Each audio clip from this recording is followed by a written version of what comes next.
Good morning, students. Today we are going to discuss about Ohm's law.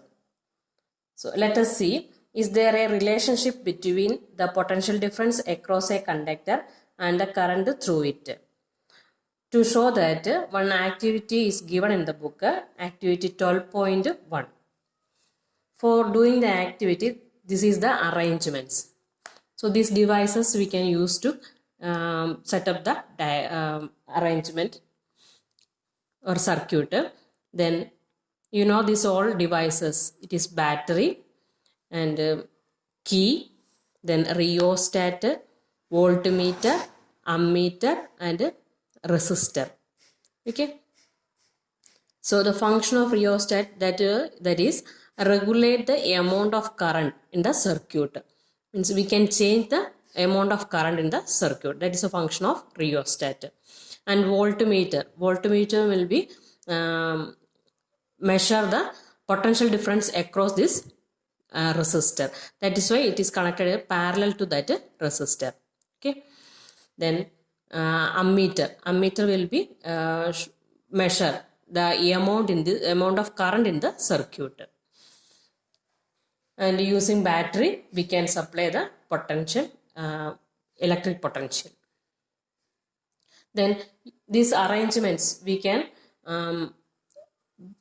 denote by using symbols.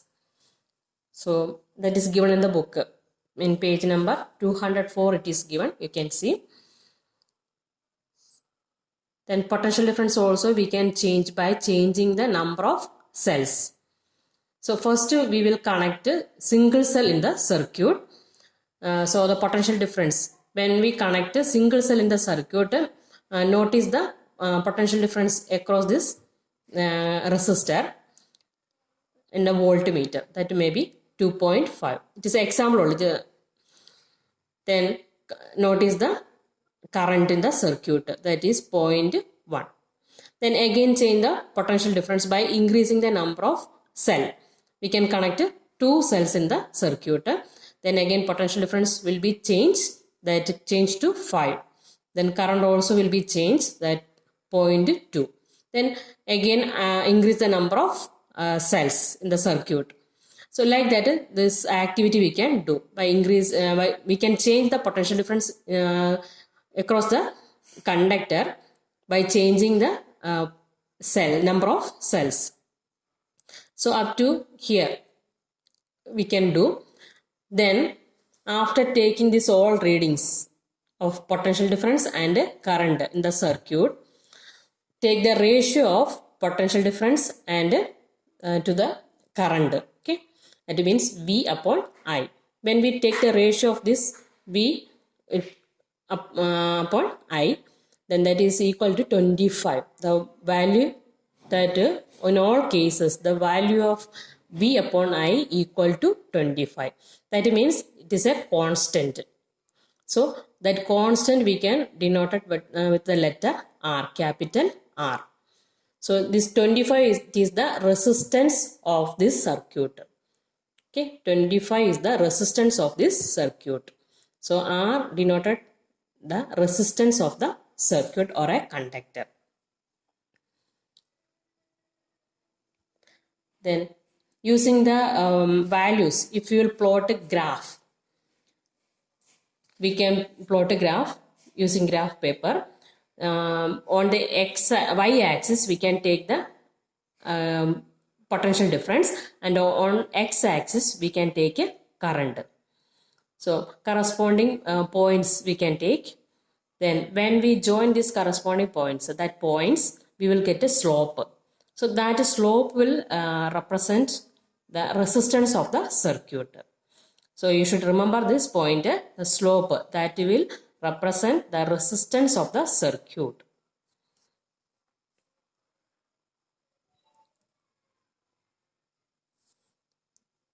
Then we can see what is Ohm's law. Ohm's law is a relationship between the potential difference across a conductor and the current flowing through it. So the activity, we have seen that there is a relationship between potential difference and current flowing through the conductor. What is the relation? If we will increase the potential difference, then current also will be increased. That means potential difference directly proportional to the current, or current is directly proportional to the potential difference. That is Ohm's law. The current flowing through a conductor is directly proportional to the potential difference between its ends, provided its temperature remain constant. Means the temperature remain constant.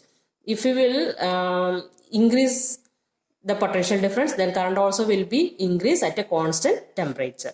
That is, so we can change this proportionality sign with the constant R.